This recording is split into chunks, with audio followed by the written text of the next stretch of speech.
Hello बच्चों, let's see this question. Two particles A and B of mass m and 4m are released from rest in the two tunnels as shown in the figure. Which particle will cross the equatorial plane first? तो कौन सा जो particle है वो इस tunnel को जल्दी cross करेगा, ये आपको बताना है. डायग्राम गिवन है. अब इसका कंसेप्ट समझेंगे पहले हम लोग. Let suppose this is earth और ये आपने इसके अंदर एक टनल बना दिया. इस टनल का जो डिस्टेंस है अर्थ के सेंटर से, सपोज़ ये डिस्टेंस है x और यहाँ पे कोई पार्टिकल रखा हुआ है, इसका मास है m. तो और ये जो टनल के सेंटर से स्मॉल m का जो डिस्टेंस है, लेट सपोज़ ये y है. तो इस पर जो फोर्स लगेगा, इस पर फोर्स लगेगा इस तरफ, राइट. अब हमने क्या करा, इस एंगल को थीटा मान लिया, ये थीटा है, इस तरफ फोर्स लगेगा, ये फोर्स के कॉम्पोनेंट हो जाएगी, हो जाएगा एफ कोस थीटा और ये हो जाएगा एफ साइन थीटा.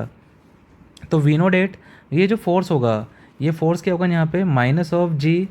अर्थ का मास आपने कैपिटल एम मान लिया, तो जी एम एम. अब सपोज अर्थ के सेंटर से पॉइंट एम का जो डिस्टेंस है, ये सपोज डी है, स्मॉल डी.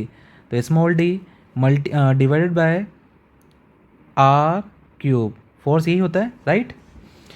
अब इसको जो अंदर की तरफ जो मोशन करवाएगा वो कंपोनेंट क्या है यहाँ पे, वो है एफ साइन थीटा. ये इसको अंदर की तरफ लेके आएगा, नीचे की तरफ लेके आएगा. तो यहाँ पे एफ साइन थीटा का वैल्यू क्या बनेगा, minus G M M D divide by R cube. अब साइन थीटा, इस वाले ट्राइंगल से साइन थीटा का वैल्यू क्या मिलेगा आपको, इस हाइट को हमने वाई माना है तो Y divide by D. D से डी चला जाएगा तो ये वैल्यू आएगा यहाँ पे एफ नेट फोर्स बोल देते हैं हम लोग, या इसको रिस्टोरिंग फोर्स बोलेंगे. ये आएगा minus of G M M Y upon R cube.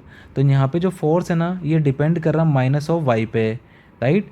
इसका मतलब यहाँ पे जो पार्टिकल है ये क्या करेगा, ऑसिलेशन मोशन करेगा, ठीक है, नीचे की तरफ आएगा. और यहाँ पे जो के होगा, फोर्स कांस्टेंट होगा, उसका वैल्यू क्या होगा, G M M divide by R cube. तो जो टाइम पीरियड का फॉर्मूला होता है, we know that T is equal to 2 by K का वैल्यू हम लोग पुट करेंगे. तो T is equal to 2 upon K, right. तो स्मॉल एम से स्मॉल एम चला जाएगा, तो ये आ जाएगा यहाँ पे आपका R cube divided by G M. अब स्मॉल जी क्या होता है, small G is equal to G M by R square है, ठीक है. तो आर क्यूब को हम लोग आर स्क्वायर इंटू आर में ब्रेक करेंगे, तो ये बनेगा T is equal to 2 ji.